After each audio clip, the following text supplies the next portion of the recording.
And I remember just being like, they're not going to ruin our time. And I just started dancing in front of them while they were condemning us all to hell. Hi, I'm Johnny Sibilly, and I'm discussing all things Pride with Attitude Magazine. To bring representation onto the screen in 2022 is a dream come true. It is one of those things growing up that I never really saw. I'd get glimpses of it with people here and there. So it does feel like progress, but it also feels like so much work to be done. So it feels like the most divine privilege to be part of, especially playing openly queer characters. I feel the most proud of that right now, specifically. And, with Queer as Folk coming out and being able to tell those stories under such a important franchise feels like the joy of my life. Yeah, me and Devin attended LA Pride in Los Angeles. It's so funny because I could see the faces that he was making and how he was like a little bit nervous, but so excited. And I remember there was one point we were sitting inside the restaurant waiting for our car to drive up. And I was just sitting in the booth and I was like, oh yeah, it'll be here in a second. He's like, oh wait, I want to stand in the window and see all the other ones go by. And I felt like a little bit of an old jaded queen because I was like, yes, I've seen it. Whereas he was like in like the little puppy in the window. And it really brought me back to remembering how special it is for people to see themselves in that way. My first Pride experience was, I used to go to this LGBTQ plus acting class in New York City. And it was one of the first places that I was able to explore being queer and with my art and things like that. So one year we decided as a group to walk in the parade with a lot of people from the class. And I just remember New York City and thinking to myself, wow, I didn't know that there was this many queer people in the world, or, just you see that many people on the street being supportive and loving and, exuberant, excited. And you remember that you're not alone. Not to sound corny or anything, but you remember that there are lots of people that support you and lots of people that are just like you and that love you. And I remember it was one of the first times in a very long time that I felt rejuvenated by my community. Mm-hmm.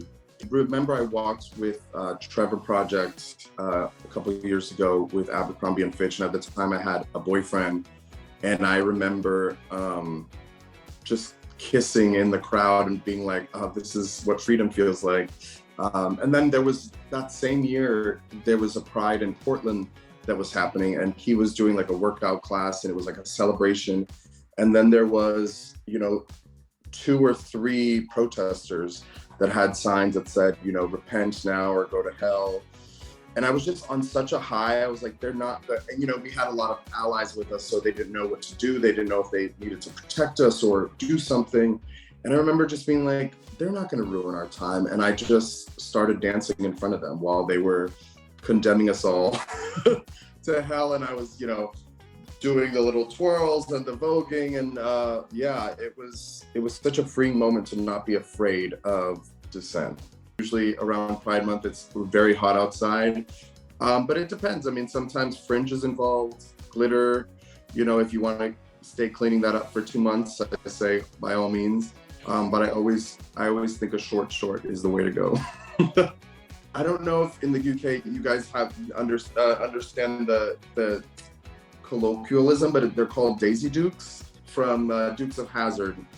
She used to wear really, really short shorts. So basically, almost when your ass is hanging out, it's the right, it's just short enough. My journey to pride and self-acceptance has been a long, winding one. I will say that, every now and then I still have to have a check-in with myself to be like, that's history repeating itself. That's how you grew up, and people telling you this is how you needed to be. That's rearing its ugly head. For me, a lot of the traumatic moments of my life, I'm always reminded of them.